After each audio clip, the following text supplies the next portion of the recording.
2024-25 ইংরেজি অর্থ বছরে রাজ্যে গড়ে 59 দিন কাজ হয়েছে, যেখানে জাতীয় গড় শ্রম দিবসে মাত্র 49 দিন।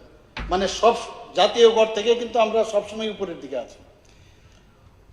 দেশের মধ্যে গড় শ্রমিক দিবসের দিক দিয়ে রাজ্যের স্থান বর্তমানে 7ম পজিশনে আছে। আমি বলবো না প্রথম স্থানে, যেটা সত্যি, আমার কাছে যে ডাটা আছে সেটাই বলবো। এমজিএনরেগা, যেখানে আমি একটু আগে বললাম, যখন 15 দিনের মধ্যে কিন্তু চাইতে হয়, না চাইলে তো দেওয়া যাবে না। তো সেই জায়গার মধ্যে এইভাবেই কিন্তু তার যে কাজ দেওয়ার যে সিস্টেম, সেই বিধান কিন্তু রয়েছে এখানে। বর্তমানে ত্রিপুরা রাজ্যে প্রতি শ্রম দিবসে সর্বোচ্চ 242 টাকা মজুরি প্রদান করা হয়।